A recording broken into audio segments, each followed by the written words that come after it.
সিসিটিভির ফুটেজে দেখা যায় একটি খালি রিকশা হলুদ গেঞ্জি পরিহিত কেউ একজন চালিয়ে এগিয়ে যাচ্ছেন। স্বাভাবিক দৃষ্টিতে তাকে রিকশাওয়ালা মনে হলেও তিনি সংঘবদ্ধ রিকশা চোর চক্রের সদস্য। গত ৮ এপ্রিল রিকশাটির চালককে অচেতন করে বাহন ছিনিয়ে নেয় চক্রটি। ১৪ এপ্রিল চিকিৎসাধীন অবস্থায় মৃত্যু হয় চালক শাহ আলমের। এই ঘটনার পর নড়ে চড়ে বসে পুলিশ। শতাধিক সিসিটিভির ফুটেজ পর্যালোচনা ও তথ্যপাত্র ঘেটে আটক করা হয় রিকশা চোর চক্রের মূল হোতা শরীফুল সহ ৪ জনকে। অনেক রিপোর্ট হয়নি অথবা থানায় রিপোর্ট হলে জিডি আকারে রিপোর্ট হয়েছে।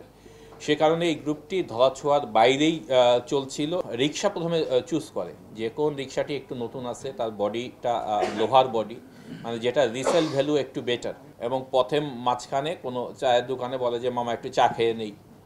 যখন চা খেতে যায় তখন চায়ের মধ্যে তারা হচ্ছে গিয়ে রিভোট্রিল একটি ট্যাবলেট মিশিয়ে দেয়। ১, ২, ৩ ঢাকায় জমি জিতে নিন ১০০% ক্যাশব্যাক সহ ২০ কোটি টাকার পুরস্কার। ব্যাটারি চালিত নতুন এবং লোহার কাঠামোর রিকশা টার্গেট করত চক্রটি। গত ৯ মাসে শতাধিক রিকশা চুরি করে চক্রটি। এই মামলাটি তদন্ত করতে গিয়ে আমরা আরো বেশ কিছু চাঞ্চল্যকর তথ্য পেয়েছি। এই গ্রুপটি কিন্তু আরেকটা গ্রুপকে ধরাই দিয়েছে, এরকম একটা তথ্য আমরা তদন্তের সময় পেয়েছি। এমন ভয়াবহ চক্রের হাত থেকে বাঁচতে যাত্রীর কাছ থেকে খাবার গ্রহণ না করতে রিকশাওয়ালাদের প্রতি পরামর্শ পুলিশের। আপনার যাত্রীদের কোনো চা বা অন্য কোনো অফার কখনোই আপনারা নেবেন না। রাশেদ বাপ্পি, সময় সংবাদ, ঢাকা।